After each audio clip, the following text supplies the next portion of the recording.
హల్లెలూయా హల్లెలూయా ఊపుతూ హల్లెలూయా.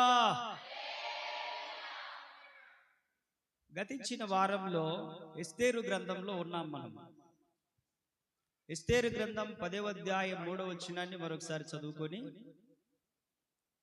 మొర్దుకై రాజు గుమ్మము దగ్గర ఉండేటువంటి ఒక సాధారణ స్థితి నుండి మొర్దుకై ప్రధానమంత్రిగా ఆ దేశంలో ఎలా మార్చబడ్డాడు, దాని వెనక ఎన్ని కష్టాలు ఉన్నాయి, దాని వెనక ఎన్ని ప్రాణాపాయకరమైన స్థితులు ఉన్నాయి, ప్రాణాంతకమైనటువంటి పరుగులు ఎన్ని ఉన్నాయి, ఎలా ఆ ఎస్తేరు గ్రంథంలో మనం చదువుకున్నప్పుడు ఆ పరిస్థితులు ఎలా ఉన్నాయనేటువంటి విషయాన్ని గతించిన వారంలో కొన్ని మాటలు మనం నేర్చుకున్నాం.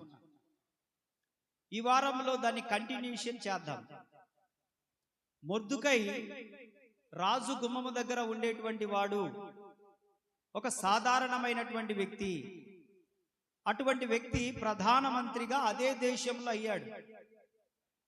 ఉదాహరణకు చెప్పాలంటే, ఏ దేశంలో అయితే యోసేపు బానిసగా అమ్మబడ్డాడో, బానిసగా ఉన్నాడో, అదే దేశంలో యోసేపు ప్రధానమంత్రిగా అయ్యాడు. ఏ దేశంలో అయితే సింహాల బోనులో వేయబడ్డాడో దానియేలు, అదే దేశంలో ప్రధానమంత్రిగా అయ్యాడు. ఏ దేశంలో అయితే షద్రక్ మెషక్ అబేద్నెగో మండుతున్న 7 అంతలు కలిగిన అగ్నిగుండంలో పడద్రోయబడ్డారో, అదే దేశంలో వారు ప్రధానమంత్రులు కంటే ఒక మంచి స్థాయికి వెళ్ళిపోయారు. దేవునికి స్తోత్రం. దేవుడు నమ్మదగిన వాడు. మనము కష్టాల్లో నిలబడినప్పుడు, శ్రమల్లో నిలబడినప్పుడు, ఆయన సహాయాన్ని కోరుకున్నప్పుడు, ఆయన మీద ఆధారపడినప్పుడు, ఆయన వైపు చూసినప్పుడు, కష్టం వచ్చిందని పరిగెత్తకుండా, శ్రమ వచ్చిందని పరిగెత్తకుండా, నిందలు వచ్చినాయని పరిగెత్తకుండా, నేనేం తప్పు చేయకపోయినా నన్ను అన్ని మాటలు అంటున్నారని పరిగెత్తకుండా, లేకపోతే అసలు దీనికి నాకు సంబంధం ఏమి లేదు, నేను మంచే చేశాను అయినా నాకు ఇలా తిరగబడిందని చెప్పేసి దేవునికి దూరం అయిపోకుండా, అలా పరుగులాటలు చేయకుండా, ఎవరైతే కష్టం వచ్చినా నిలబడతారో, ఇబ్బంది వచ్చినా నిలబడతారో, ఉద్యోగం వచ్చినా రాకపోయినా, ఆరోగ్యం వచ్చినా రాకపోయినా, సంతానం కలిగినా కలగకపోయినా, మంచి జరిగినా జరగకపోయినా నిలబడి దేవుని సన్నిధిలో ఉంటారో, ఏదో ఒక రోజు దాట్స్ టైం, దేవుని సమయం వచ్చినప్పుడు దేవుడు అంటాడు, తగిన సమయమున, అంటే తగిన సమయం వచ్చేంత వరకు మనందరం ఆయనతో కలిసి ప్రయాణం చేయుదుముగాక. తగిన సమయం వచ్చేంత వరకు మనం ఎదురు చూడాలి. తగిన సమయం వచ్చేంత వరకు ఓపిక కలిగి ఉండాలి. తగిన సమయం వచ్చేంత వరకు సహనం కూడా కావాలి.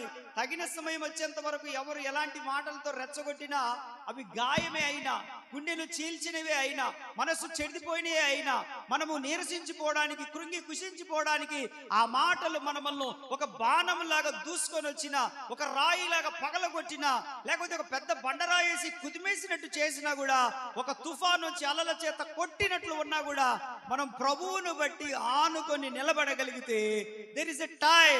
ఆ సమయం వచ్చినప్పుడు తప్పకుండా నిన్ను ప్రధానమంత్రిగా చేస్తాడని నేను చెప్పను, కానీ నీ మనుషులందరికంటే, నీతో ఉన్న వారందరికంటే ఎత్తైన స్థానంలో ఉంటావని మాత్రం నేను చెప్పగలను. దాంట్లో ఎటువంటి మార్పు లేదు, సందేహం, నో డౌట్ అబౌట్ ఇట్. అంతే, దాంట్లో ఏమాత్రం మార్పు, కమాన్ ఎవ్రీవన్, మార్పు లేదు. చెప్పండి. దూషించిన వారితోనే పొగడ్తలు కురిపించే దేవుడు ఆయన. అవమానపరిచిన వారే మనల్ని అందలానికి ఎత్తేటట్లు చేయగలిగిన దేవుడు ఆయన. ఆమేన్. నీ శత్రువులకు అందనంత ఎత్తులో నిన్ను ఉంచగలిగిన దేవుడు ఆయన. నీ కనుచూపుల మేరలో అవసరమైతే నీ శత్రువులనే కనపడకుండా చేయగలిగిన దేవుడు ఆయన. అటువంటి గొప్ప దేవుడు ఆయన. అటువంటి గొప్ప దేవుడు ఆయన. కాబట్టి ఎంతో మంది భక్తులు కష్టాలలో నుండే ఒక ఉన్నతమైన స్థాయికి వచ్చారు, వాళ్ళు ఎవరైనా సరే. కాబట్టి దేవుని వాక్యం సెలవిస్తా ఉంది, కష్టాలు రావని చెప్పలేదు. కష్టాలు తప్పకుండా వస్తాయి, బాధలు తప్పకుండా వస్తాయి, ఇబ్బందులు తప్పకుండా వస్తాయి. కానీ వాటన్నిటిలో నిలబడిన వాడిని గెలిపిస్తాడు, గెలిపించుకుంటాడు. గొల్యాతు లాంటి మనిషి ఎదురుగా నిలబడ్డా కూడా ఒక్క రాయి చాలు, అది యేసు నామం ఉంది కనుక. ఆమేన్ చెప్పండి. యేసునామం ఉంది గనక 5 రాళ్ళు అక్కర్లేదు. నీ దగ్గర 5 రాళ్ళు ఉంటే ఉంచుకో, 4 రాళ్ళు పనికి వస్తాయి, ఒక్క రాయి సరిపోయింది. కారణం ఏంటంటే ఆ రాయి కంటే బలమైంది యేసునామం గనక. స్తోత్రం చెప్పండి. హల్లెలూయా. కాబట్టి దేవుని వాక్యం సెలవిస్తా ఉంది, ఈ మొర్దుకై అదే ప్రాంతంలో ప్రధానమంత్రి స్థాయికి వెళ్ళిపోయాడు. మొర్దుకై జీవితంలో ఒక విలన్ ఉన్నాడని చెప్పాను. అతని పేరు హామాన్. హామాను గురించి మాట్లాడుతున్నాను. హామానుకు కొంతమంది రెచ్చగొట్టారు. హామానును కొంతమంది రెచ్చగొట్టారు, ఏ బాయ్ నీకు దండం పెట్టట్లేదు, నీకు నమస్కారం చేయట్లేదు, నీకు అసలు రెస్పెక్ట్ ఇవ్వట్లేదు, అసలు మన దేశంలో ఈ యొక్క సంస్థానంలో నువ్వు చాలా గొప్పోడివి కదా, నీకు రెస్పెక్ట్ ఇవ్వట్లేదని, గౌరవించట్లేదని చెప్పినప్పుడు అతను కోపపడ్డాడు. కోపముతో పగ పెంచుకున్నాడు. కోపపడ్డం పాపం కాదు. వినండి వినండి వినండి. కోపపడుడి కానీ పాపము చేయకడి దేవుని వాక్యం చెప్తుంది. కోపపడుడి కానీ కోపములో పాపం జరగకూడదు, కోపములో కొట్లాటలు జరగకూడదు, కోపములో దూషణ మాటలు రాకూడదు, కోపములో ఎదుటివాడికి అన్యాయం జరగకూడదు, కోపములో మనము శపితమైన మాటలు ఇతరులను మన నోటిలో నుండి కమాన్. ఎందుకనంటే నీవు ఇతరులకు ఆశీర్వాదకరంగా ఉండునట్లు దేవుడు నీకు స్థాయినిచ్చాడు. ఆమె దేవుడు నీకెందుకు ఈ స్థాయి ఇచ్చాడు, ఎందుకు నీకు ఆరోగ్యం ఇచ్చాడు, ఎందుకు నిన్ను భూమి మీద ఉంచాడు, ఎందుకు నిన్ను లోకంలో గనులైన వాళ్ళు ఉండగా, జ్ఞానవంతులుండగా, అందచందం కలిగిన వారు ఉండగా, వివేకవంతులుండగా, కోటీశ్వరులుండగా, రకరకాలైనటువంటి గొప్ప గొప్ప వంశం వారుండగా నిన్నే ఎందుకు దేవుడు ఎన్నుకున్నాడు? నీకే ఎందుకు మారు మనసు ఇచ్చాడు? నీకే ఎందుకు బాప్తిస్మం ఇప్పించాడు? నిన్నే ఎందుకు దేవుడు ఇక్కడ కూర్చోబెట్టాడు? నిన్నే ఎందుకు దేవుడు ఆకర్షించుకున్నాడు? You are the model. నువ్వు ఈ లోకమునకు ఏమై ఉన్నావంటే ఒక మాదిరి అయి ఉన్నావు. Praise the Lord. హల్లెలూయా. నువ్వు ఒక మాదిరి. నీ నోటితో పలికితేది జరుగుతుంది, నీ నోటితో ప్రవచిస్తేది నెరవేరుతుంది, నీ నోటితో ప్రార్థన చేస్తే దేవుడు దాన్ని ఆమేన్ అంటాడు. కారణం ఏంటంటే నిన్ను ఎన్నుకున్నాడు ఆయన ఒక స్పెషల్ పర్సన్ గా. ఆమేన్. ఒక స్పెషల్ పర్సన్ గా, చూజన్ బై పీపుల్. ఎందుకు ఈ మాటలు చెప్తున్నానంటే దేవుడు నిన్ను ఎన్నుకున్నాడు. నువ్వు మనుషుల చేత ఎన్నుకోబడిన వ్యక్తివి కాదు, దేవుని చేత ఎన్నుకోబడిన వ్యక్తివి. నమ్ముతున్నారా? చప్పట్లు కొడుతూ దేవుని కనపరచండి. దేవుడు చాలా గొప్పవాడు, చాలా అంటే చాలా గొప్పవాడు. కాబట్టి మొర్దుకైని కూడా దేవుడు ఆ ప్రాంతంలో ఎన్నుకున్నాడు. దేవునికి స్తోత్రం. హల్లెలూయా. మొర్దుకై కనీసం మున్సిపాలిటీ కమిషనర్ కూడా కాదు, మొర్దుకై కనీసం కౌన్సిలర్ కూడా కాదు, మొర్దుకై ఆ వీధిలో పెద్ద లీడర్ కూడా కాదు. కానీ దేవుడు బికమ్ ఏ ప్రైమ్ మినిస్టర్. ఆమేన్. ఎలా చేశాడు? ఎలా చేశాడు? ప్రధానమంత్రిని చేశాడు. దాని వెనక ఉన్న కారణాలు ఏంటంటే అతని జీవితంలో కూడా ఒక విలన్ ఉన్నాడు, ఒక రౌడీ ఉన్నాడు. అతను ఏం చేశాడంటే ఇతన్ని చంపాలని ప్లాన్ చేశాడు. ఎవరిని? మొర్దుకైని చంపాలని ప్లాన్ చేశాడు.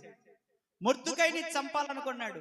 మొర్దుకైని చంపాలనుకొని రాజు దగ్గరికి వెళ్ళి ఒక శాసనాన్ని పుట్టించాడు. రాజా, మన దేశంలో అసలు మనకి ఏమాత్రం ఉపయోగపడని వ్యక్తులు ఉన్నారని అన్నాడు. చెప్పండి, ఏమంటున్నాడు? మనకి ఏమాత్రం ఉపయోగపడని ఒక జాతి. ఎంత పనికి మాల మాట తెలుసా ఇది? ఎంత పనికి మాల మాట అంటే అసలు ఏమంటున్నాడంటే అసలు రాజా, మన దేశంలో ఏమాత్రం ఉపయోగపడనటువంటి వ్యక్తులు అంటే నీ ఆజ్ఞను లెక్క చేయబడని వ్యక్తులు, నిన్ను అసలు పట్టించుకొని వ్యక్తులు ఉన్నారు ఈ దేశంలో. ఎవరు వారు? యూదులు. చెప్పండి, యూదులు. యూదా అనగా స్తుతి. ఏంటి యూదా అంటే? ఏంటి? స్తుతి. దేశంలో స్తుతించేవారు ఉండాలి. ఆమేన్. ప్రార్థించేవారు ఉండాలి. ఆమేన్. దేశంలో మన క్షేమము కోరుకునేవారు ఉండాలి. ఆమేన్. కీడు చేయని వారు ఉండాలి. ఆమేన్. ఈ యూదులు చేసే పని ఏంటంటే దేశ క్షేమము కొరకు ప్రార్థన చేస్తారు. యూదులు చేసే పని ఏంటంటే దేవుడు చేసిన మేలును బట్టి స్తుతి ఆరాధన చేస్తారు. యూదులు చేసే పని ఏంటంటే నేనొక్కనే కాదు, నాతో పాటు ఉన్నవాడు కూడా క్షేమంగా ఉండాలి అని కోరుకుంటారు. ఇది మంచోళ్ళ కాదా? మంచి జాతే కాదా? యూదా జాతి అలాంటిది? మంచిదా కాదా? క్షేమకరమైందా కాదా? ప్రమాదకరమైందా? కాదు. ఆమేన్. అసలు అతను మాట్లాడుతున్న మాటలు చాలా దారుణంగా ఉన్నాయి. అంతటా హామాను ఆ 3వ అధ్యాయంలో చదువుతూ ఉన్నాం, మీ రాజ్య సంస్థానములన్నిటి యందు జనులలో ఒక జాతి వారు చెదరి ఉన్నారు. 8వ వచనంలో చదువుతున్నాం, వారి విధులు సకల జనుల విధులకు వేరుగా ఉన్నాయి. దేవునికి స్తోత్రం. అక్కడ ఆగుదాం. సకల జనుల విధులకు చెప్పాలి వేరుగా ఉన్నారు. చెప్పండి, వేరుబాటు జీవితం. చెప్పండి, మాట్లాడాలి మీరు. వేరుబాటు జీవితం మాట్లాడండి. వేరుబాటు జీవితం. లోకమునకు క్రైస్తవులకు తేడా కనబడాలి అక్కడ. ఆమె ఏమన్నాడు? అయ్యా, మన దేశంలో ఉన్న లాంటి మనుషులు కాదు వీళ్ళు. వీళ్ళు ఎలాంటి వాళ్ళు అంటే సపరేట్ గా ఉన్నారు. వీళ్ళ మాట వేరే ఉంది, వీళ్ళ ప్రవర్తన వేరే ఉంది, వీళ్ళ ఉద్దేశాలు వేరే ఉన్నాయి, వీళ్ళ తీరు వేరే ఉంది, వీళ్ళ నడక వేరే ఉంది, వీళ్ళ పడక వేరే ఉంది. వీళ్ళ యొక్క తీరు మొత్తం లోకంలో ఉన్నలాగా అలాంటి మనుషులలాగా మాట్లాడడం లేదు. అలా మనుషుల్లాగా సినిమాలకు రావట్లేదు. అలాంటి మనుషుల్లాగా తైతక్కలు ఎక్కడ డీజే బాక్సులు కనబడితే అక్కడ వీళ్ళు కూడా నిదానంగా ఒక స్టెప్ కలపడం లేదు. స్తోత్రం. హల్లెలూయా, హల్లెలూయా. నేను అంటాను, దేవుని బిడ్డలు మీరంతా. ఆమేన్, ఆమేన్. లోకంలో మన తెలుగు 2 రాష్ట్రాల్లో బిగ్ బాస్ షో చూస్తారు బాగా. మీకు వాళ్ళకి ఏమైనా తేడా ఉందా? ఉంటే స్తోత్రం చెప్పండి. మీకు వాళ్ళకి తేడా ఉంటే స్తోత్రం చెప్పండి. నేను బిగ్ బాస్ షో చూడను, పనికి మాలిన షో. ఆ అశ్లీలమైనటువంటి ఆ షో నేను చూడను. కనుక నేను వేరు. నేను లోకంలో లాంటి వ్యక్తిని కాదు. నేను ప్రభువు బిడ్డను. స్తోత్రం చెప్పండి. నేను మిమ్మల్ని స్తోత్రం చెప్పమనట్లేదు. నేను బిగ్ బాస్ షో చూడను. I am the separate. వాళ్ళు స్తోత్రం చెప్పండి. దేవుడు మిమ్మల్ని దీవించును గాక. లోకానికి నీకు వ్యత్యాసం ఏంటి? లోకం నిన్ను గమనిస్తుంది. హామాను గమనించాడు. వాడు లోక సంబంధి, వాడు పనికి మాలినోడు, వాడు విలను. మొర్దుకై జీవితానికి వాడు రౌడీ షీటర్ వాడు. కానీ మొర్దుకైని వాడు గమనించింది ఏంటంటే వాళ్ళు మనలాంటి వాళ్ళు కాదు, వాళ్ళు సపరేట్. వాళ్ళ ప్రవర్తన, వాళ్ళ మాటలు, వాళ్ళ నడవడిక, వాళ్ళ ఆదివారం ఉండే విధానం, 6 రోజులు ఉండే విధానం. ఆదివారం ఎలా ఉంటారో మిగతా 6 రోజులు కూడా అంతే. ఆమేన్, ఆమేన్. వాళ్ళు మనలాంటి వాళ్ళు కాదు. ఉదయాన్నే లేచి పాసి మొక్కన్నే సెల్లు చూసేటోళ్ళు కాదు. ఉదయాన్నే లేచి బైబిల్ చదివేటోళ్ళు, ప్రార్థన చేసేటోళ్ళు. స్తోత్రం. హల్లెలూయా. ఉదయాన్నే లేచి ఆ పనులు చేయరు, ఉపయోగపడే పనులు చేస్తారు ఉదయాన్నే లేచి. లోకస్తుడికి నీకు తేడా ఏంటి? లోకస్తులు నిన్ను గమనిస్తున్నారు, నీ మాటలు గమనిస్తున్నారు, నీ నడక గమనిస్తున్నారు, నీ లిఫ్టింగ్ గమనిస్తున్నారు, నీ ప్యాషన్ గమనిస్తున్నారు, నీ వేషాలు గమనిస్తున్నారు, నీ వేషధారణ గమనిస్తున్నారు, నీ బట్టలు గమనిస్తున్నారు, నీ నడక గమనిస్తున్నారు, నువ్వు ఎక్కడెక్కడ సంచరిస్తున్నావో గమనిస్తున్నారు. ఎలాంటి వారో నీ స్నేహితులు కూడా వారు ట్రై టు అండర్స్టాండ్. వాళ్ళు సాక్ష్యం ఇవ్వాలి. ఆ వ్యక్తి మనలాంటోళ్ళు కాదురా, వాళ్ళు దేవుని బిడ్డలు అని సాక్ష్యం ఇవ్వాలి. ఆమేన్, ఆమేన్. హల్లెలూయా, హల్లెలూయా. యేసన్న గారు అప్పుడప్పుడు చెప్పగా నేను విన్నాను. ఆయన క్యాసెట్ లో యేసన్న గారు చెప్పినప్పుడు విన్నాను. ఏంటి అనంటే ఆయన అప్పుడు ఈ బస్సు, ఇవి కార్లు, బైకులు ఆ లేని టైంలో ఆయనకి సేవ ప్రారంభ దినాల్లో ఒక బస్ స్టాండ్కి వెళ్ళినట్ట బస్సు ఎక్కడానికి. బస్ స్టాండ్కి వెళ్ళినప్పుడు ఆ బస్సు వస్తే జనాలు ఒకటేమైనా ఎక్కుతున్నారంట. ఆడోళ్ళు ఎక్కువగా ముందు వచ్చి ఎక్కుతా ఉంటుంటే ఈయన ఎందుకులే మనము అని చెప్పి ఆ తెల్ల సొక్క తెల్ల ప్యాంట్ వేసుకొనుండి, అది భుజానికి ఆ బ్యాగ్ తగిలించుకొనుండి ఆయన ఎక్కలేక వాళ్ళ మధ్యలో నుంచి ఆయన దిగి మెలకున్నాడంట. మరలా ఆ బస్సు వెళ్ళిపోయిందంటే ఇంకొక బస్సు వచ్చిందంట ఒక అరగంటకి. మరలా ఎక్కాలని పోతే మరలా ఇలాగనే జరుగుతుందంట. అక్కడ శనక్కాయలు అమ్ముకుండే ఒక ఆమె చూసిందంట. అక్కడ శనక్కాయలు అమ్ముకుండే ఒక ఆమె చూసి, ముసలామ, ఆమె కూడా ప్రార్థనకు పోయి ఆమె అంట వేరే చోట.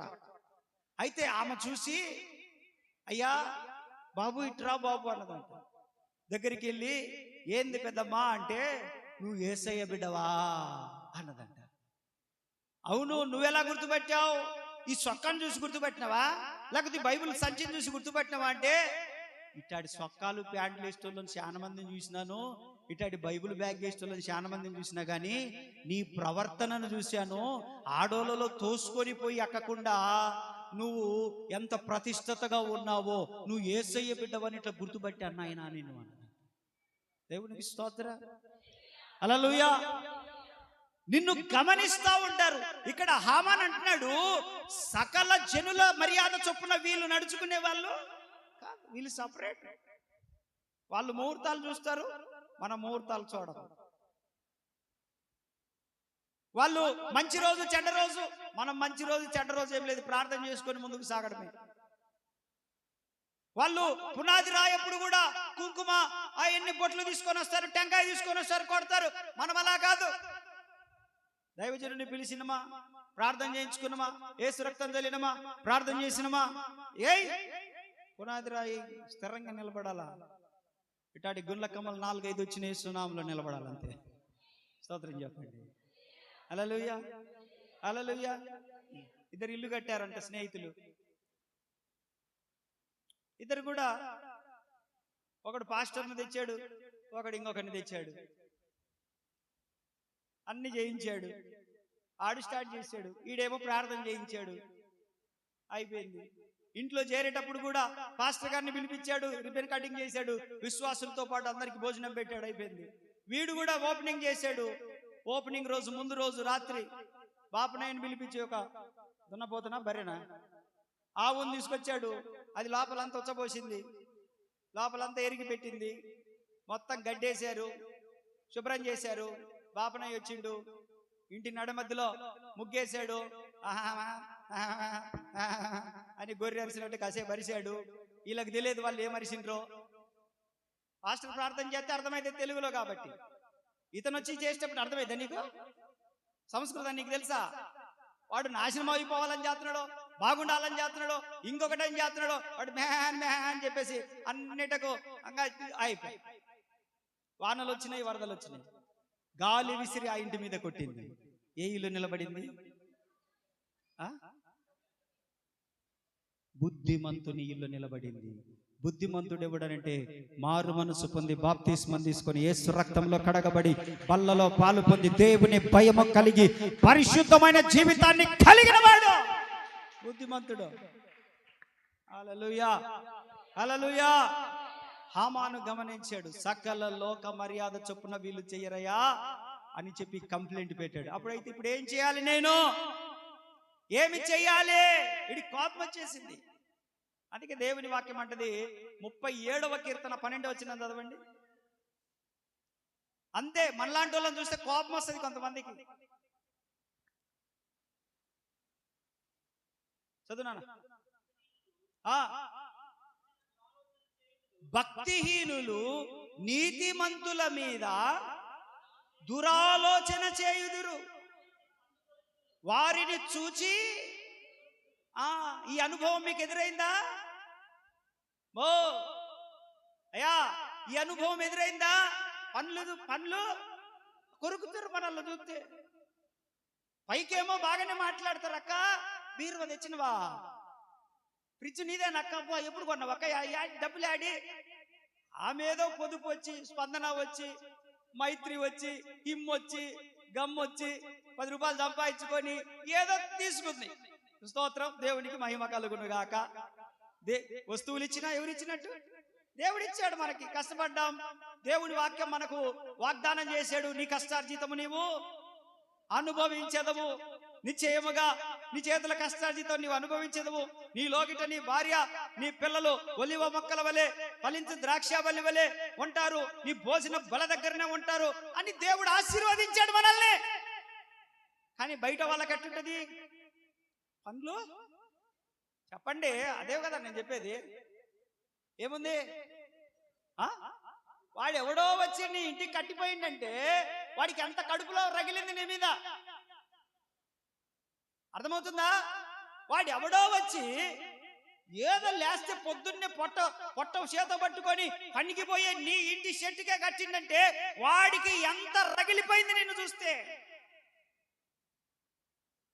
అర్థమవుతుందా?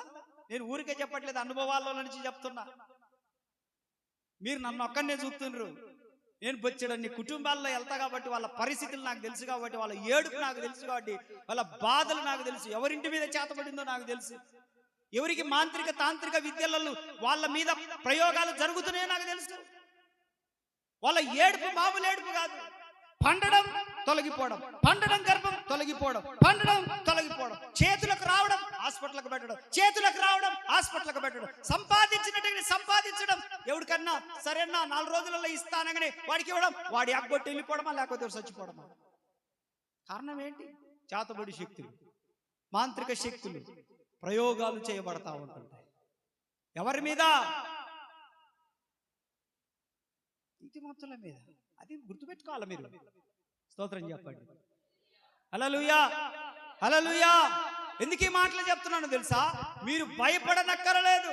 అటువంటి పరిస్థితి కనుక మీకు కనపడినప్పుడు, మన మధ్యలో ఒక అక్క ఉంది. ఆ అక్క ఇల్లు కొనుక్కోవాలని చాలా రోజుల నుంచి నాకు చెప్తుంది. అన్నా అట్లన్నా ఇట్లన్నా అట్లన్నా. నమ్మకస్తురాలు, అన్ని విషయాలు నమ్మకస్తురాలు. ప్రార్థన చేస్తున్నాం, నేను పాస్టర్ వెళ్తా ఉంటాం, నెలకోసారి 2 నెలకోసారి ప్రార్థన చేసి వస్తూ ఉంటాం. ఒక ఇల్లు కొనుక్కోవాలి, పరిస్థితులు బాగలేవు, ఉన్న డబ్బులంతా ఇదవ్వకూడదు, పిల్లలకు పెళ్లిళ్ళ లోపే ఒక ఇల్లు కొనుక్కోవాలని ప్రయాసపడింది. కొంచెం దాపెట్టుకుంది, కొంచెం లోన్ తెచ్చుకోవాలనుకుంది, అంతా ఓకే సమకూర్చుకుంది. భక్తి పర్రాలే, ప్రార్థన పర్రాలే, ఎటువంటి మార్పు లేదు. ఆ వీధిలో కూడా తన ఆశీర్వాదం, అక్కడ ఉన్న 4-5 కుటుంబాలకు తన ఆశీర్వాదమే. ఓకే, ఒక మంచి ఇల్లు చూసుకోమని చెప్పాను. చూసుకోక దేవుడు తప్పకుండా చేస్తాడు అని చెప్పి ప్లాన్ చేసి వచ్చాను. ఒక మంచి ఏ క్లాస్ నెంబర్ 1 ఇల్లు దొరికింది. అడ్వాన్స్ కూడా 50,000 ఇచ్చారు. ఇచ్చేసింది అక్క. నాకు ఫోన్ చేసింది, అన్నా ఇట్లా సంగతి, ఓకే ప్రార్థన చేద్దాం. ఈ లోపు ఒకటి జరబడి ఆ అడ్వాన్స్ కూడా ఎన్నిక్కి ఇచ్చేటట్లు చేసి, అర్థమవుతుందా? ఆ అడ్వాన్స్ కూడా ఎన్నిక్కి ఇచ్చేటట్లు చేసి, ఈమె ఆల్రెడీ లోన్ అప్లై చేసుకోవాలని ప్రయత్నం చేస్తూనే ఉంది. అయిపోద్ది, ఇంకా 3 నెలలు టైం ఉంటుంది కాబట్టి. అపవాది జ్వరబడ్డాడంటనే వాడు జోక్యం చేసుకున్నాడు. వాడు పండ్లు ఏమనుంది అక్కడ, మన మీద ఎట్లుంటాడు వాడు? ఎలా ఉంటాడు వాడెవడు? వాడు భక్తిహీనుడు. నీతిమంతుల మీద వాడు దాడి చేయాలని చూస్తూ ఉంటాడు. ఆయన ఎంత మాత్రం కృంగిపోలేదు, కుమిలిపోలేదు. ఎందుకంటే అది మంచి ఇల్లు, ఇంకా కొంచెం శుభ్రం చేసుకుంటే ఏ క్లాస్ నెంబర్ 1 ఉంటుంది. ఇప్పుడు కట్టించుకునేంత పరిస్థితి కాదు ఓపికతో. సరే దేవుడే మంచి ఇల్లు ఇస్తున్నాడని చెప్పేసి అనుకునే సమయానికి అపవాది ఒక బాణాన్ని విసిరాడు. వాడికి రగిలిపోయాడు. నో ప్రాబ్లం, నీతిమంతునికి కలుగు ఆపదలు అనేకములు అయినప్పటికీ యెహోవా వాటన్నిటిలో నుండి వానిని ఆమేన్ ఆమేన్ ఆమేన్. అదేనా జరిగింది? అంతే జరుగుతుంది. ఏ చేతబడి పని చేయదు. ఎందుకనంటే సంఘంలో జరుగుతున్న ప్రార్థనలు దానికంటే బలమైనవి గనక అవి మిమ్మల్ని నిలబెడతాయి. కృంగిపోకుండా నిలబడ్డావు. దేవుడు ఏం చేస్తున్నాడు? చదువుదాని కింద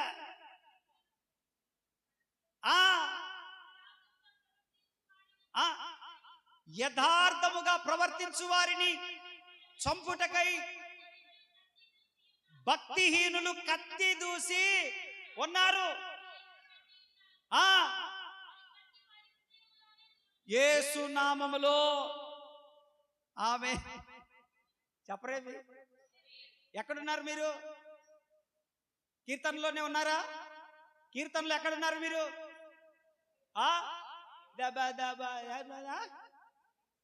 37:12 నుంచి చదువుతున్నాం మనం. భక్తిహీనుల గురించి మాట్లాడుతూ ఉన్నాడు. దేవుడట వారిని చూసి నవ్వుతా ఉన్నాడంట. ఎందుకనంటే అంతకుముందు వారు నవ్వుతా ఉన్నారు. ఇదిగో నేను చెడగొట్టాను వాళ్ళను, వాళ్ళ పరిస్థితులు చెడగొట్టాను, వాళ్ళకు తాయెత్తులు కట్టాను, వాళ్ళ పాపది గర్భం రాకుండా చేశాను, ఇదిగో నేను ఫలాని పని చేశాను, డబ్బులు ఆగిపోయేటట్టు చేశాను, పొలాలు మధ్యలో ఉండేటట్టు చేశాను, అది చేశాను, ఇది చేశాను, వారు పట్టుకున్నవన్నీ విఫలమైపోయేటట్టు చేశాను, వారి ఆరోగ్యాన్ని కృంగ చేశాను, వారి పరిస్థితులు తారుమారు చేశాను అని సాతానుగాడు నవ్వుకుంటూ నవ్వుకుంటూ నవ్వుకుంటూ నవ్వుకుంటూ ఉంటే దేవుడు మెలకుండా చూస్తున్నాడు అంట. ఏం చేస్తున్నాడు? కొట్టాలగా ఆయన వెళ్ళి, ఎరా పనికి మాలోడా, నా బిడ్డల జోలికి వస్తావా? వాళ్ళు ఏదో రూపాయి కూడబెట్టుకొని తెచ్చుకొని ఏదో పిల్లలకు పెళ్లిళ్ళు చేయాలనుకుంటే, ఇల్లు కట్టుకోవాలనుకుంటే, ఏదో వాళ్ళ తెప్పలు పడుతుంటే డబ్బులన్నీ హాస్పిటల్ వాళ్ళు చేస్తావా అని చెప్పి అన్నాలుగా దేవుడు తనలే. అందుకని వాళ్ళు ఏమనుకుంటున్నారంటే దేవుడు వీళ్ళతో లేడు అనుకుంటున్నారు. వాళ్ళు ఏమనుకుంటున్నారు? మన కష్టం వచ్చిందని వాళ్ళు ఏమనుకుంటున్నారు? వీళ్ళతో దేవుడు. కానీ దేవుడు అక్కడి నుంచి చూసి ఏం చేస్తున్నాడంట? నవ్వండి, మీరు నవ్వండి ఒకసారి. అంతే, నవ్వుకుంటున్నాడంట వాళ్ళని చూసి. ఏం చేస్తున్నాడు? అరే ఏందిరా భయ్, వీళ్ళు ఇట్లా చేస్తున్నారు, దిమాగ్ గర ఏమన్నా ఖరాబ్ అయిందా రాబాయ్? ఏం రాబాయ్ మీకు గిట్లా తయారైంది రేపు రాబాయ్ మీకు అని చెప్పి దేవుడు నవ్వుకుంటున్నాడంట. ఇదిగో ఇదిగో వినండి, నా వైపు చూడండి, ఒక్క మాట వినండి. ఇదిగో వినండి, ఇంతవరకు మనకు కీడు చేసిన వాళ్ళందరి విషయంలో, మనకు కీడు చేసి గుంతలు తవ్విన వారందరి విషయంలో దేవుడు అంటున్నాడు, వారు తవ్విన గుంతలో వారినే పడజేయబోతున్నాను అని చెప్పేశాడు. అంతే అంతే చెప్పింది, అదేనా? అంతే. ఆయన నవ్వుతున్నాడంట చూసి. రేపిచ్చోళ్ళారా, వాళ్ళు నా పిల్లలరా, వాళ్ళు నా కుమార్తెరా, నా కుమారురా, నా బిడ్డరా. ఆమె ఆమె ఆమె దేవుడు నమ్మదగిన వాడు. హల్లెలూయా. God is faithful. నమ్మదగిన వాడనండి దేవుడు, నమ్మదగిన వాడనండి దేవుడు, నమ్మదగిన వాడు. భక్తిహీనుడు ఏదైతే మన మీద ప్లాన్ చేస్తాడో యేసు నామములో అది రివర్స్ అయిపోవునగాక. పాత సినిమాలలో విల్లులు బాణాలు విడిచినప్పుడు ఆ సినిమాలలో చూపిస్తా ఉంటారు, సర్రని పోయి మళ్ళా రివర్స్ లో సర్రని అవుతుంది, వీడు పరిగెత్తుతా ఉంటుంది. చూసారా? సేమ్ అదే జరుగుతుంది. ఆమె చెప్పట్లే మీరు, మాకేం సేమ్ అదే జరుగుతుంది. కొంతకాలమే మనకు పరిగెత్తడం, తర్వాత మనం ఆగుతాము. దేవుడు చేయాల్సినవి చేస్తాడు. దావీదుకు తిరిగి తన దేశాన్ని తనకు అప్పగించినట్లుగా సింహాసనం మీద కూర్చోబెడతాడు దేవుడు మనల్ని.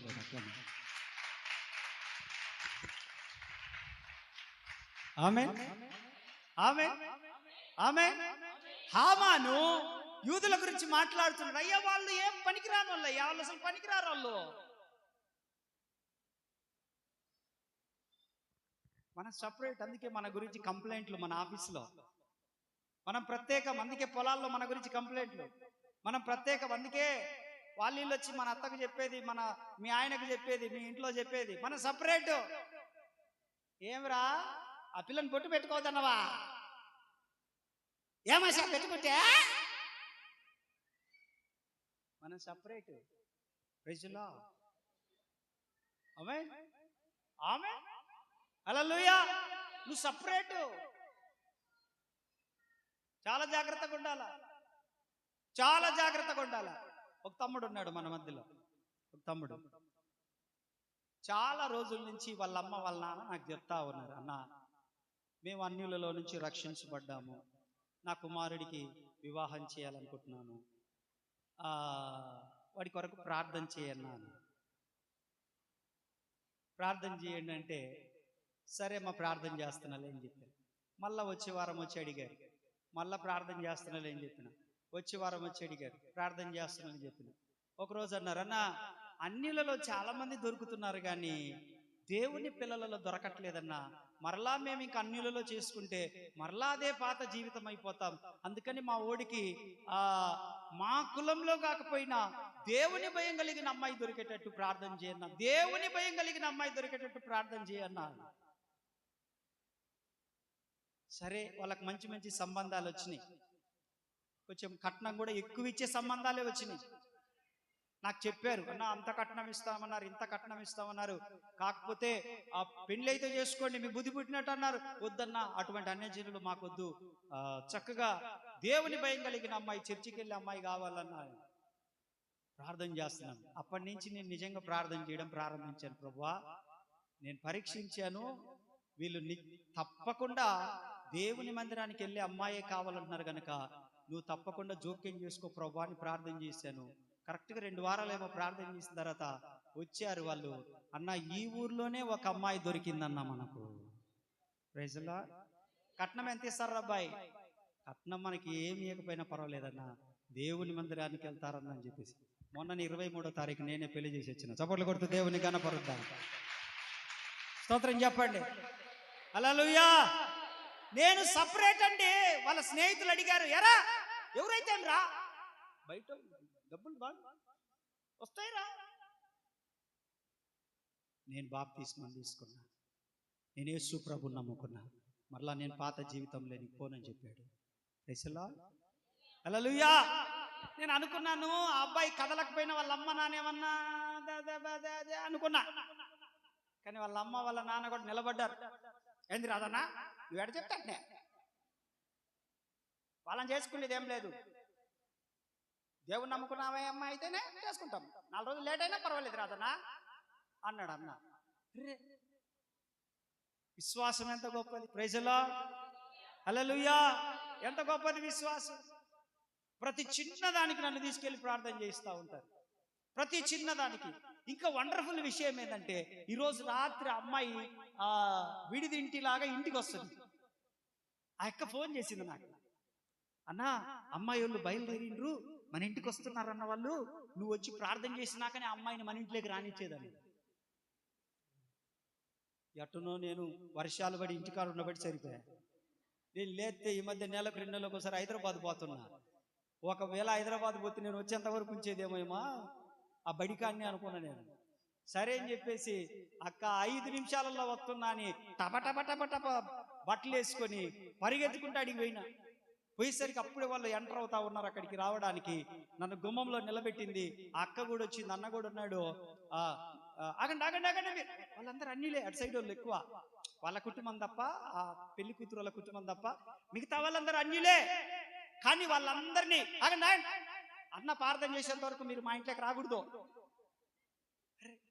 అంటే ఆమె ఉద్దేశం వాళ్ళని బయట ఉంచాలని కాదు, దైవజనుడు ప్రార్థనతోటే మా ఇంట్లోకి ఈ అమ్మాయి అడుగు పెట్టాలి. నేను నిలబడ్డాను, ప్రార్థన చేశాను, ఇంకెళ్ళునాను అని చెప్పేసి లోపలికి తీసుకెళ్లే ముందు ఆమె ఏం చేసింది తెలుసా? వెంటనే యేసు రక్తాన్ని తీసుకొచ్చి ఆ అమ్మాయికి ఇట్లా ఇట్లా అని, అమ్మ నువ్వు ప్రార్థన చేసుకొని పోరా అంటుంది వాళ్ళత్త. అరే ప్రైజ్ ది లార్డ్. హల్లెలూయా. చాలా జాగ్రత్తగా ఉండాలి. వివాహాలు చేసుకునేటువంటి బిడ్డలారా, బరువు దించుకోవడానికి పిల్లలకు వివాహాలు చేయగాకండి. మంచి సంబంధమా కాదా అని చూసే ముందు వాళ్ళ కుటుంబం దేవుని భయము కలిగిందా కాదా,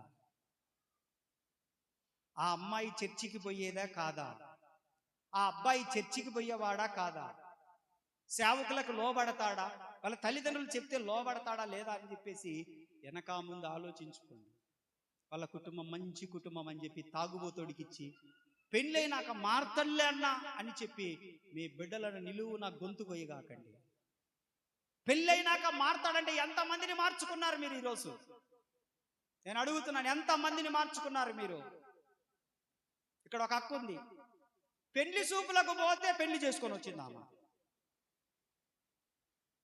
పెళ్లి చూపులకు పోయి పెళ్లి చేసుకొని వచ్చింది. వేరే వాళ్ళ పెళ్లికి పోయి ఆ పెళ్లి కూతురు రాకపోతే ఈ పెళ్లి జరిగింది దాన్నే. ఎంతమైనా మార్చి మళ్ళా మంచి ప్రార్థన పర్రాలు, దేవుని భయం కలిగిన వ్యక్తి, ఎంత మాత్రము కూడా దేవుని సన్నిధికి వచ్చే విషయంలో కానీ, కానుకలు ఇచ్చే విషయంలో కానీ, దశంభాగాల విషయంలో కానీ, యథార్థతలో కానీ, బుధవారం వచ్చే విషయంలో కానీ, ఏ కార్యక్రమానికి వెను తిరగక ప్రతి విషయంలో సహకరించే బిడ్డ ఎంతమైన మారిండు వల్ల ఆయన ఇప్పుడిప్పుడే పిల్లలను మార్చుకుంటా ఉంది. కానీ ఎప్పుడు ఆమె యొక్క ప్రార్థన ఆధ్యాత్మిక జీవితానికి ఆయన అడ్డు రాలేదు. గొప్ప విషయం అది. కారణం ఆమె పరిశుద్ధత, ఆమె మంచితనము, ఆమె ప్రార్థన తన భర్తకు ఆమె మీద నమ్మకాన్ని కలగజేసింది. ఆమె నా భార్య వెళ్తే డ్యూటీకి వెళ్తుంది, నా భార్య వెళ్తే చర్చికి వెళ్తుంది, నా భార్య ఏదైనా ఇంటిగ్రిటీగా యథార్థంగా ఉంటుంది, హోలిస్టిక్గా ఉంటుంది అని చెప్పేసి తన భర్త నమ్మిండు. కానీ నేను ఒక మాట అంటాను ఏంటంటే, పెళ్లి చేసినాక మారతాడులే అని చెప్పి మీరు ఎందుకు అనుకుంటున్నారు? అది తప్పు. పెళ్లి చెయ్యక ముందే ఆల్రెడీ మారిన బిడ్డలకు ఇవ్వడానికి ప్రయత్నం చేయండి. ముందే మారలేదు, తర్వాత ఎటు మారతాడో కూడా తెలియదు. అందుకని ఒక బాధ్యతను దించుకునేడానికి ప్రయత్నం చేయకుండా బాధ్యత కలిగి ఉండడానికి ప్రయత్నం చేద్దాం మనం. Praise the Lord. Hallelujah, hallelujah. హామాను ఎలాంటి వాడు? భక్తిహీనుడు. హామాను కుట్రదారుడు. హామాను పండ్లు కొరుకుతా ఉన్నాడు. అయ్యా, ఒక జాతి ఉంది, ఆ జాతి పనికిరాదు మన దేశంలో. ఎవరైతే దేశానికి పనికొస్తారో వాళ్ళ గురించే చెడ సాక్ష్యం. చాలా జాగ్రత్తగా గమనించాలి. రాజు సరే ఏం చేద్దామన్నాడు. అయ్యా ఏం చేద్దాం, వాళ్ళందరినీ చంపేసేటట్టు నాకు ఆజ్ఞ అయ్యాను. అర్రే ఇదేంట్రా? అవునయ్యా, సరే పోయి ఇదిగో ఉంగరం తీసుకో, ముద్ర వేసేసుకో. ఆజ్ఞ జారీ చేయబడింది. ఆజ్ఞ జారీ చేయబడింది. ఈ విషయం మొర్దెకైకి తెలిసింది. అయ్యా మొత్తాన్ని చంపమని రాజు దగ్గర హామాను ఆజ్ఞ తీసుకున్నాడు. ఏం చెయ్యాలని చెప్పేసి ఏం చేసేది ఏమది? వెంటనే రాణి అయిన ఎస్తేరు దగ్గరికి ఒక వర్తమానం పంపించాడు. చెప్పండి, ఎస్తేరు. రాణి అయిన ఎస్తేరు. చెప్పండి, చెప్పండి. హల్లెలూయా. రాణి అయిన ఎస్తేరు దగ్గరికి ఒక వర్తమానం పంపించాడు. అమ్మా, దేశంలో మనందరం కూడా యూదులమైన మనమల్ని చంపమని రాజు ఆజ్ఞ ఇచ్చాడు. రాజు ఆజ్ఞ ఇచ్చాడు కాబట్టి నువ్వేం చేస్తావంటే రాజు దగ్గరికి వెళ్ళి అయ్యా, మా జాతి ప్రజలు ఏ తప్పు చేయలేదు, కేవలం హామాను మాత్రమే మా మీద కుట్ర చేశాడు, కనుక మమ్మల్ని తప్పించు అని చెప్పి వారిని అడుగు రాజును. ఎందుకంటే రాజుని భర్తే గనక నీ మాట వెంటాడు అని చెప్పి వర్తమానం పంపిస్తూ ఆయన ఒక మాట అంటాడు. ఒక అద్భుతమైన మాట మనం చదవాలి ఇప్పుడు ఎస్తేరు గ్రంథంలోకి వచ్చి. అద్భుతమైన మాట ఇది, మనందరికీ సంబంధించిన మాట. చదువు రానోళ్ళు తప్ప చదువు వచ్చిన వాళ్ళందరూ బైబిల్ తీయండి. ఎస్తేరు గ్రంథంలో చాలా ఇంపార్టెంట్ వర్డ్ ఇది. అసలు ఇంకా 4వ అధ్యాయం 14వ వచనం చదవండి. ఇంకా నీవు ఈ సమయమందు ఏమియు మాటలాడక మౌనంగా నున్న ఎడల యూదులకు సహాయమును విడుదలయు మరొక దిక్కు నుండి వచ్చును గాక. కొడు చప్పట్లు. అది నేను ఒక అద్భుతమైన విషయం చెప్పనివ్వండి మీకు. నువ్వు నా వైపు చూడాలి. ఎవరి వైపు అయితే చూసి నువ్వు సహాయం దొరుకుతుంది అనుకుంటున్నావో, ఒకవేళ వారి దగ్గర నుంచి సహాయం ఆగిపోయినా గుర్తుపెట్టుకో. ఎవరి వైపు అయితే చూసి ఆశపడుతున్నావో వారి యొద్ద నుంచి నీకు ఏ రకమైన ఉపయోగం లేకపోయినా, నీకున్న అన్ని ద్వారాలు మూయబడినా, నీకున్న తెరవబడిన ప్రతి ద్వారాలు కూడా మనుషులు మూసినా, ఇక ఎటువైపు నుంచి నీకు సహాయం లేదు అని నీవు అనుకున్నా, ఆ ద్వారాలు మూసినోడు నిన్ను చూసి సంతోషపడుతున్నా, దేవుడు అంటున్నాడు, ఈరోజు మాటిస్తున్నాడు, నీకు వేరొక దిక్కు నుండి సహాయం పంపిస్తా నేను. వేరొక దిక్కు నుండి నిన్ను రక్షించుకుంటాను, వేరొక దిక్కు నుండి నిన్ను కాపాడుకుంటాను, వేరొక దిక్కు నుండి నీ మీద వచ్చిన ప్రతి పరిస్థితిని నేను సాధు చేస్తాను. ఎందుకనంటే ఈ దిక్కులన్నీ మోయబడిన పై దిక్కు ఒకటెప్పుడు నీ కొరకు ఎదురు చూస్తూనే ఉంటది. ఆ దిక్కు నుండి క్రైస్తవుడికి సహాయం వస్తూనే ఉంటది, వస్తూనే ఉంటది, వస్తూనే ఉంటది. అది ఎప్పటికీ వస్తూనే ఉంటది. మనుషులు మూసిన తలుపులు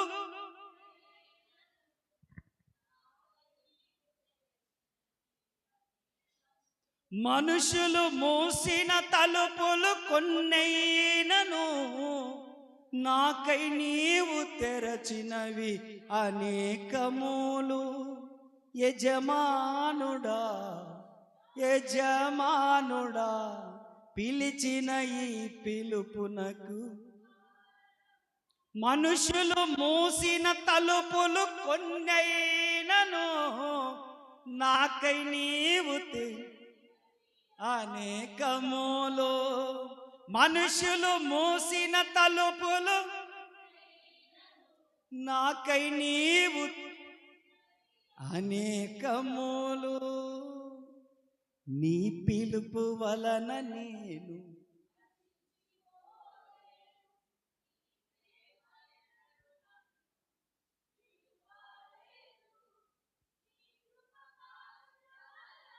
జీవిస్తున్నాను. హల్లెలూయా. మొర్దుకై ఒక వర్తమానం పంపించాడు. ఇదిగో ఎస్తేరు రాణి, నీవు మంచి స్థాయిలో ఉండొచ్చుగాక, నీవు మంచి పొజిషన్లో ఉండొచ్చుగాక, నువ్వు ఎంతైనా స్థితిలో ఉండొచ్చుగాక, నువ్వు యూదురాలువేని గుర్తుపెట్టుకో, నువ్వు గతంలో నా బిడ్డవేని గుర్తుపెట్టుకో, నువ్వు కూడా యేసు ప్రభు నమ్ముకున్న దానివేని గుర్తుపెట్టుకో, నీవు కూడా మొన్నటిదాకా మా జాతి అని గుర్తుపెట్టుకో. ఇప్పుడు నువ్వు రాజుకు భార్య అయినంత మాత్రాన నీవు సకల సౌకర్యాలతో నీవు అన్ని విధాలుగా బాగున్నావని నువ్వు అనుకోవద్దు. నువ్వు ఈ సమయంలో మాకు సహాయం చేయి. ఒకవేళ నువ్వు సహాయం చేయకపోయినా యూదులకు మరొక దిక్కు నుండి సహాయము.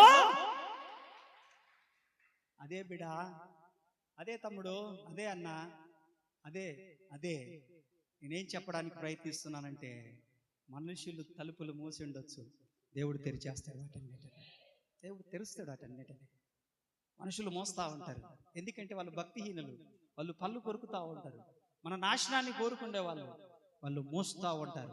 నువ్వు భయపడగాకు, డోంట్ బాదర్ అబౌట్ ఇట్. ఎందుకో తెలుసా, మన పక్షమందు ఉన్నవాడు సామాన్యుడు కాదు, సామాన్యుడు కాదు. మన పక్షమందు ఉన్నవాడు ఆయన కన్నెర్ర చేస్తే ఉరుములు మెరుపులు పరిగెడతాయంట.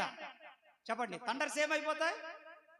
ఉరుములు మెరుపులు పరిగెడతాయంట. ఆయన కన్నెర్ర చేస్తే ఉరుములు మెరుపులు. మరి మనుషులు ఏ పాట వాళ్ళు, ఏ పాట వాళ్ళు? Praise the lord.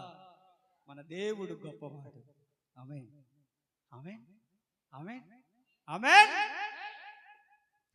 వేరొక దిక్కు నుండి యూదులకు సహాయం వచ్చును అని ఆ ఒక్క మాటతో స్వీట్ వార్నింగ్ అనండి. చెప్పండి, స్వీట్ వార్నింగ్ అనండి. రాజు గుమ్మం దగ్గర ఉండేటోడు రాణికి వర్తమానం పంపించి వార్నింగ్ ఇస్తున్నాడు. అది నీ స్థాయి. Praise the Lord. Hallelujah, hallelujah. అది నీ రేంజ్. నువ్వు రాజుల కొరకు ప్రార్థించే రేంజ్ నీది. స్వీట్ వార్నింగ్ ఇచ్చాడు. ఆమె అలర్ట్ అయిపోయింది. ఆమె సింహాసనం గడగడగడగడ వణికింది. Praise the Lord. హల్లెలూయా. ఒక ప్రార్థనా పరుడు పంపించినటువంటి ఒక వార్నింగ్ కు ఏమైపోయింది సింహాసనము? చెప్పాలి, ఏమైపోయింది సింహాసనము? అది కదిలింది కానీ మీరు కదలట్లేదే. ఏమైంది మీకు? ఫెవిస్టిక్ వేసుకొని కూర్చున్నారా? చెప్పండి, హల్లెలూయా, హల్లెలూయా. గడగడ గడగడ వణికింది. వెంటనే రాణి అయినటువంటి ఎస్తేరు అలర్ట్ అయిపోయింది.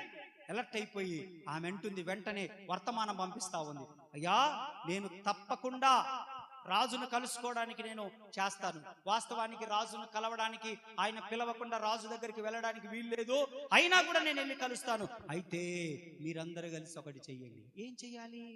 అందరూ 3 రోజులు ఉపవాసం ఉండండి, నేను నా పనికత్తెలు కూడా 3 రోజులు ఉపవాసం ఉంటాము, దేవుడు రాజు మనసు మారుస్తాడు, ఏదైనా ఒక కార్యం చేస్తాడని చెప్పేసి వర్తమానం పంపించింది. దేవునికి స్తోత్రం. వెంటనే అక్కడికి వెళ్ళిపోయింది ఆ పరిస్థితి. చదువు ఆ మాట. నా నిమిత్తము 16వ వచనం, నా నిమిత్తము ఉపవాసం ఉండి 3 దినములు అన్నపానములు చేయకుండుడి, నేనును నా పనికత్తెలను ఉపవాసముందుము, ప్రవేశించుట న్యాయ రిక్తముగా నున్నను, నేను రాజునొద్దకు ప్రవేశించేదను అంటూ. ఈ మాట చదవండి అందరూ, చెప్పండి, చదవాలా మాట. నేను నశించిన, చెప్పండి, అది క్రైస్తవుని లక్షణం. బ్రతుకుట క్రీస్తే. నువ్వు దేని కొరకు బ్రతుకుతున్నావు? ఇంకా ఏమున్నాయి నీ కోరికలు? 40 ఏళ్ళు ఇప్పుడు నీ వయసు, 45 ఏళ్ళు నీ వయసు, 50 ఏళ్ళు నీ వయసు, 60 ఏళ్ళు నీ వయసు. తిన్నావు, దున్నకూర తిన్నావు, పొట్టేలు తిన్నావు, ఎండి ముక్కలు తిన్నావు, జొన్న రొట్టెలు తిన్నావు, సొద్ద రొట్టెలు తిన్నావు, ఎవరికి తెలియకుండా కప మాంసం తిన్నావు, తాబేలు మాంసం తిన్నావు, కుందేళ్ళు తిన్నావు, ఆ తర్వాత కోళ్ళు, లారీ కోళ్ళు తినింటావు, ఇప్పటికీ తినింటావు, ఒక ట్యాంక్ నీళ్లు తాగింటావు. పొట్టలో ఎన్ని ఇటపోతుండే అన్ని తిన్నావు. ఏంది నీ కోరిక? యాకోబుని అడిగితే, ఇస్సాకుని అడిగితే ఏంది నీ కోరిక అంటే, ఒరే యాట మాంసం పెట్టండి రా, ఇంకా తిని ఆశీర్వదించి చచ్చిపోతాను. అప్పటి కళ్ళు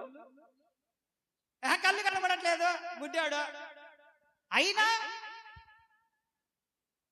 మాంసాపేక్ష.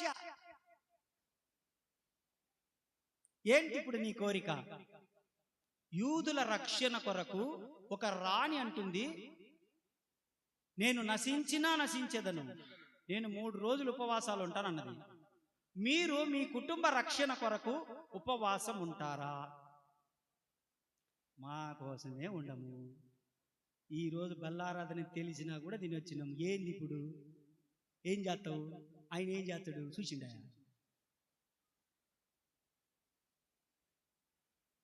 అయితే ఏంది ఇప్పుడు? ఆయన అంత కఠినస్తుడా? ఉపవాసం ఉంటేనే ఆయన మనసు కరుగుతుందా? నాకు ఆరోగ్యం బాగాలేదు, నా పరిస్థితే బాగాలేదు అని ఏమన్నా సాకులు చెప్తారా? ఏం చేయాలి మన కుటుంబం కొరకు, సంఘం కొరకు, కట్ట చెప్తున్నావు, నశించిపోతున్న ఆత్మల కొరకు, అది చూడగాకటి నన్ను, నశించిపోతున్న ఆత్మల కొరకు ఏం చేయాలయ్యా? నీ కుటుంబం కొరకు ఏం చేయాలి? నువ్వు ఉపవాసం ఉంటాను, మేము పనికి పోవాలి, అమ్మీకి బాగలేదు కానీ నేను ఉపవాసం ఉండి ప్రార్థన చేస్తానంటే నువ్వు ఆడికి పోతావు? ఉదయాన్నే మంచి పప్పు చేసుకుంటేవి, దాంట్లో నెయ్యి వేసుకుంటేవి, మంచి పచ్చిమిరకాయల పచ్చడి చేసుకుంటేవి, వేడి వేడి అన్నం ఇంత తింటివి. నేను ఉపవాసం ఉండాలి, నువ్వు నెయ్యి వేసుకొని అన్నం తింటవా? ఎవడికి రా బాగలేదు ఇంట్లో? ఎవడికి అవసరం ఇంట్లో? ఎవరికే? మీరు కూర తెచ్చుకుంటారా? ఆదివారం ఎక్కువైందని చెప్పేసి ఎండేసుకుంటారా? మధ్య మధ్యలో సంగట్లో తింటావా? గుర్రనా?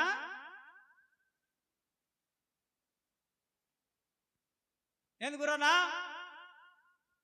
ఏదో నీళ్ళు ఏంటి సంగతి? ఏం ముసలన్నా?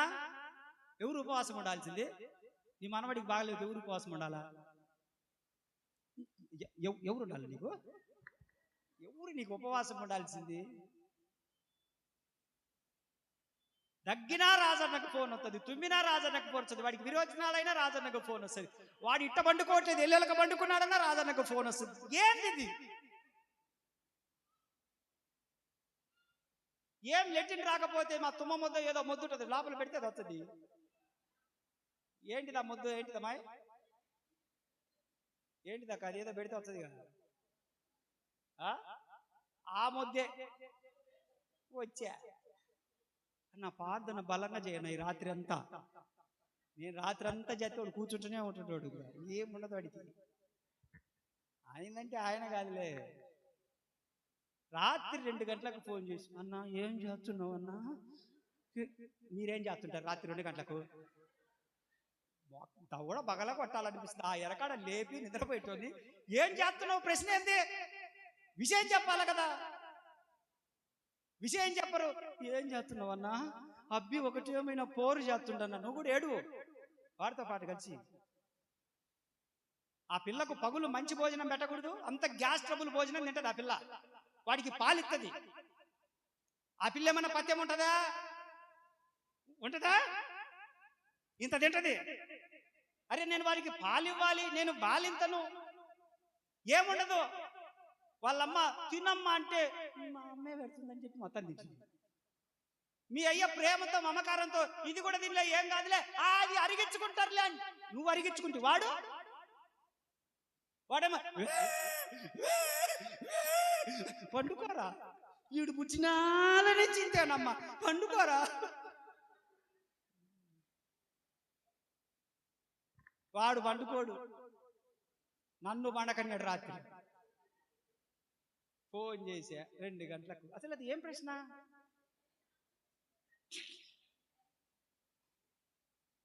సరే వాడు ప్రార్థన చేస్తే వాడు వినే వయసా? కాదు. అన్న లౌడ్ స్పీకర్ పెట్టినాను అన్నా ప్రార్థన అబ్బికి వాడు అంటున్నాడు. నాకేమో చెవు అప్పటికే నిద్ర అంతా పోయింటది. వాడి ఆడ ఇంటాడని నువ్వు లౌడ్ స్పీకర్ పెట్టినావు. రాత్రి పండుకునే టైంలో ఆ పిల్ల చక్కగా ఒక పూట కొంచెం లైట్గా తక్కువ తిని అరిగేది తినింటే వాడికి ఆ పాలు పట్టినప్పుడు వాడికి అది రాదు కదా. నాక గడ్డి తెచ్చేది మార్కాపురం పోయి, ఆ పిల్ల ఉండేది 4 రోజులు ఇంట్లో అని నాక ఎన్ని పెట్టి తినిపించేది, నా మీది కొదిలేది. ఇది ఎంతవరకు కరెక్ట్ మీకు?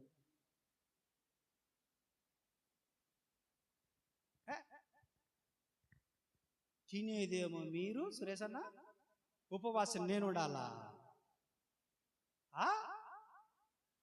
రాత్రంతా ప్రార్థన చేయంటుంది ఒక ఆమె ఫోన్ చేసి. షాక్ అయిపోయాను నేను. ఆ ప్రార్థన చేస్తలేమ్మా నైటు నేను లేస్తా కానీ 3 గంటల టైంలో. కాదన్నా ఒకటేమైనా గోం పెడుతున్నాడు, అందుకని రాత్రంతా ప్రార్థనలో కూర్చు. నువ్వేం చేస్తావు? నువ్వు నిద్రపోతుటావా? వాళ్ళమ్మకిచ్చి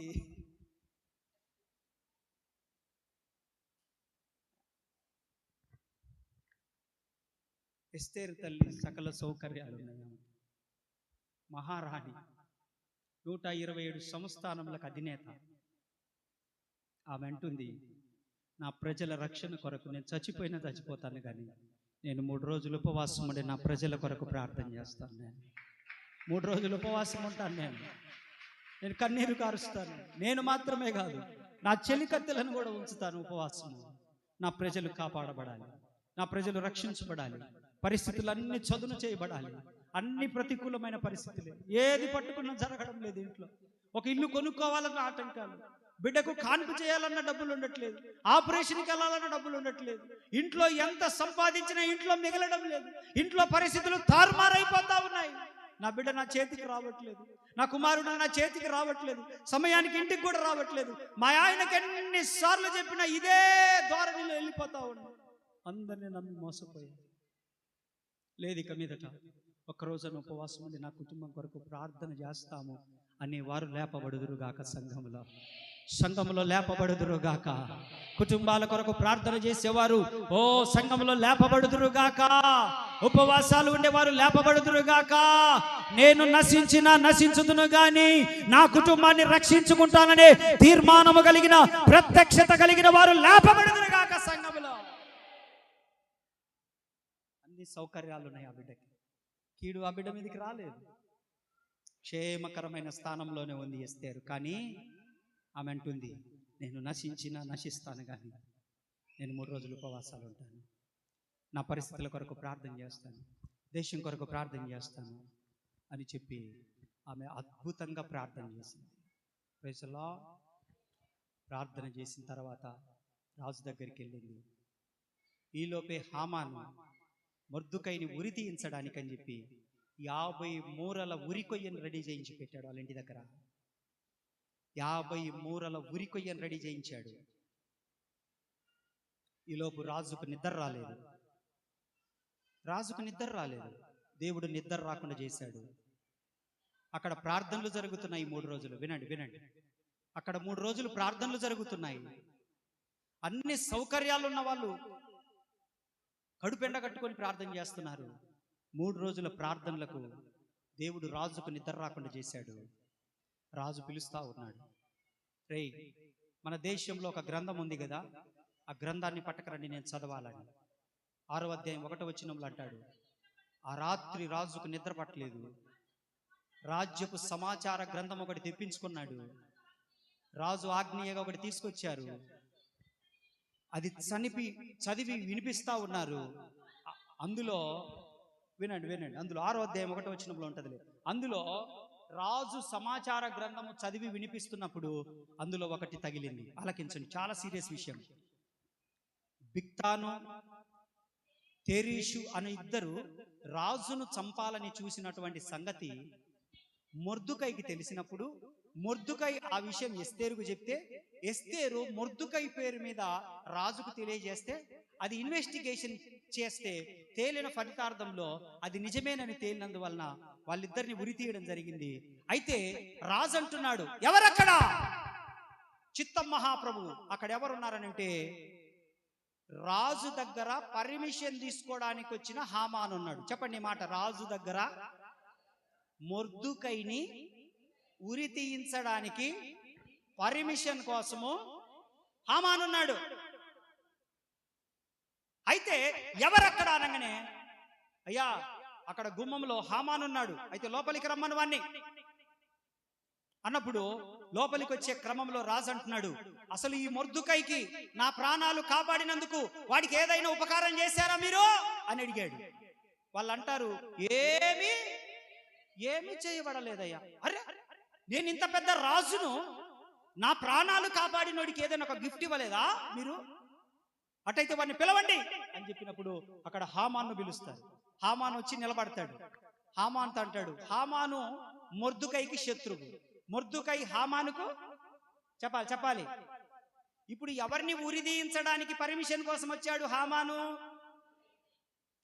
ఇప్పుడు హామానుతో రాజు అంటున్నాడు, హామాను, నేను దేశంలో ఒకరిని గణపరచాలనుకుంటున్నాను.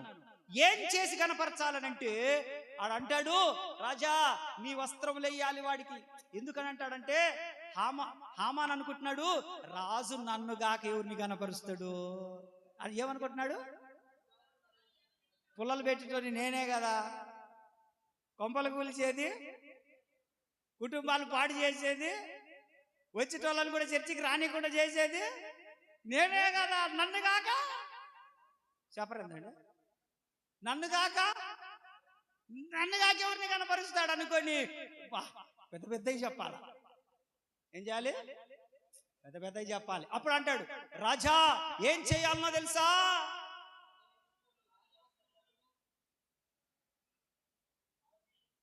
రాజు యొక్క వస్త్రములు, రాజు యొక్క గుర్రము, రాజు తల యొక్క మీద పెట్టుకునే కిరీటము తీసుకొని రాగా, గనులై రెఫరెన్స్ చెప్పండి, వాళ్ళు కూడా చూస్తారు, వాళ్ళు మొక్కలకి వెళ్ళి చూస్తుర్రు.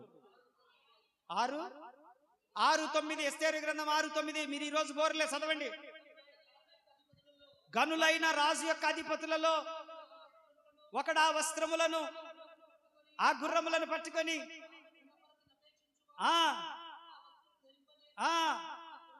ఇంకా శాన ఉందిలా, ఇంటికి పోయినాక చదువుకోండి. రాజవీధిలో గుర్రం మీద జయహో, రాజు నూరేగించేవాడు జయహో ఆమె ఆమె ఏమనుకుంటున్నాడు హామాను తనలో తాను? చెప్పండి. రాజన్న ఇంకా నన్ను తప్ప ఇంకెవరిని ఏంటన్నా, నేను చర్చిలో నేను స్పెషల్, ఏదున్నా రాజన్న నాకే ఫోన్ చేయాలి. ఏదన్నా మనం చర్చిలో కొంచెం అంతో ఇంతో ఏదన్నా ఉంటే, ఇప్పుడు రాజన్న కాల పొగడాలనుకుంటే గుర్తాడు, ఇంకెవరిని అని ఫీలింగ్. తన్ను తాను హెచ్చించుకున్నవాడు చెప్పాలి, తన్ను తాను హెచ్చించుకున్నవాడు తన్ను తాను, వాక్యం అంటే అది నేనేమనట్లేదండి, తన్ను తాను అనండి, పూర్తిగా చెప్పాలి. మీరు తంతానంటారేంది మీరు? తన్ను తాను ఏమంటుంది ఆ వాక్యము?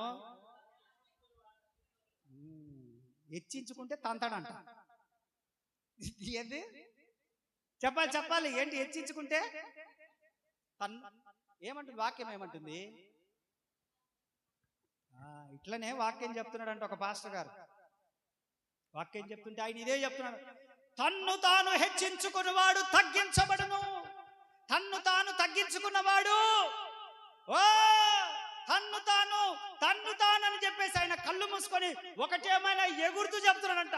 ఈ లోపు ముందున్న ముసలమ్మ మీద పోయి ధమాలపడ్డాడంట. పోయి పడితే పాపమ్మకు నడ్డి ఇరిగింది ఆమెకి. అమ్మా ముసలమ్మ, సారీ క్షమాపణ అడుగుతున్న తల్లి, నేను కావాలని తన్నలేదు తల్లి. కళ్ళు మూసుకొని ఉద్యమంలో వాక్యంలో ఆత్మలీనమై ఎగిరి పడితే నీదేం తప్పు లేదయ్యా, నువ్వు అరగంట నుంచి చెప్తున్నావు తన్ను తానని. నాకే సిగ్గులేని దాన్ని, వెనక అందరు వెళ్ళిపోతుంటే నేనే ముందు కూర్చున్నా. అప్పుడైనా నేను జాగ్రత్త పడాలి కదయ్యా, నువ్వు కొడుకు లాంటి వాడు చెప్తానే ఉన్నావు, నేను తన్నుతా అని చెప్తా. నాదేనయ్యా బుద్ధి లేదన్నయ్యా, నువ్వు నీదేం తప్పులేదయ్యా, నువ్వు తనడంలో తప్పే లేదు. నువ్వు తంతాను అరగంట నుంచి ప్రసంగం చేసేటప్పుడు నేనేం చేసి ఉండాలి?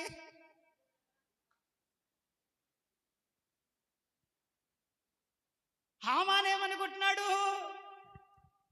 సంఘంలో మనము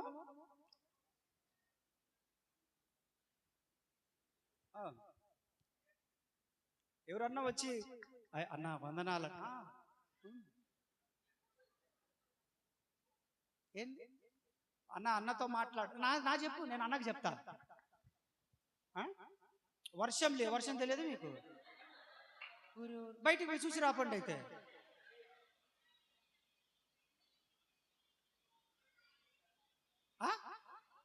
అర్థమవుతుందా? పేనుకు పెత్తనం ఇస్తే చాలా జాగ్రత్తగా ఉండాలి. నేను అందుకే సంఘంలో వినండి, పరిచర్య చేసే వారిలో కూడా నేనేం చేస్తానంటే ఒక్కొక్కలను ఒక్కొక్క పనికి మారుస్తా ఉంటా. ఒకే పని అందరికి అప్పగించను, ఒక్కళ్ళకే అప్పగించను. అతిశయం వస్తుంది, తెలియకుండానే వచ్చేస్తుంది. ఈ పని ఎప్పుడు ఇంకా నేనే స్వప్నకు వచ్చి అన్న రాజన్నతో నా చెప్తే రాజన్న చెప్పినట్టే. నేను అందుకే దైవజనుల దగ్గర ఉంచేటప్పుడైనా, భోజనాల దగ్గర ఉంచేటప్పుడైనా, ఇంకొక చోట ఉంచేటప్పుడైనా, లేకపోతే ఇంకొక పని విషయమైనా కంటిన్యూగా రెగ్యులర్గా పెట్టను. అపవాది పనిచేస్తాడు, వాళ్ళకు తెలియకుండానే పనిచేస్తాడు. అది వాళ్ళ తప్పు కాదు, వాళ్ళకు తెలియకుండానే పనిచేస్తాడు. అందుకని చెప్పేసి డిఫరెంట్ వాళ్ళని అప్పగిస్తే, ఈసారి మీరు చూసుకోండి జాగ్రత్తగా, ఈసారి మీరు చూసుకోండి జాగ్రత్తగా. ఇప్పటి వరకు కూడా పరిచర్య చేసే బిడ్డలు అలాగే నమ్మకంగా చేశారు. దేవుడు వారిని దీవించును గాక. హల్లెలూయా. నేను అంతే చేస్తా కూడా. కాబట్టి హామాన్ అనుకుంటున్నాడు నన్నే కదా ఊరేగించేదని. ఆ సమయంలో ఏం జరిగిందంటే, అయ్యా ఇలా అని చెప్పి ఒకటే ఒక మాట అన్నాడు. వినండి ఏమన్నాడనంటే, నువ్వు చెప్పినవన్నీ శీఘ్రముగా మొర్దుకైకి చేయరా బాబు అన్నాడు. అంతే. అసలు మొర్దుకై ఎవరు అతని జీవితంలో? విలన్. ఎవరు? శత్రువు. స్తోత్రం, హల్లెలూయా. శత్రువు మొర్దుకైకి చెయ్యి అలాంటి పని అన్నాడు. ప్రాణం ఒప్పుద్దా? అసలు చచ్చినట్టు అయిపోయాడు. దేవుని వాక్యం అంటది యావేలు గ్రంథం 2వ అధ్యాయం 26వ వచనంలో, నా జనులు ఇక ఎన్నటికి నీ సిగ్గునొందరు. ఏమంటాడు?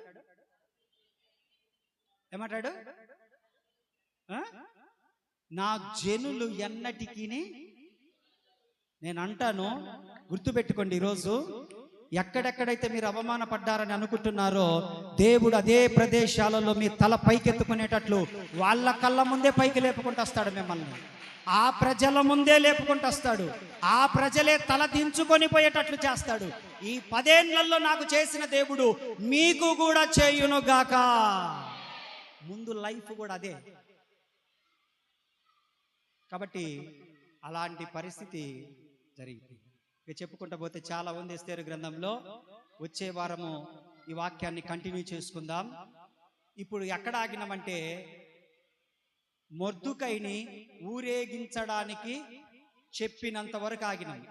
ఇక మొర్దుకై పరిస్థితి వచ్చే వారంలో మనం చూసుకుందాం. దేవుడి మాటలు దీవించునుగాక. ఆమేన్. మంచిది. బల్లలో పాలు పొందాలనుకున్న వారు లేచి నిలబడండి. ఆ వర్షం గురించి ఏం పట్టించుకోవద్దు. మీరు మీ పిల్లలు మీ దగ్గర ఉన్నారా లేదా చూసుకోండి చాలు. మీ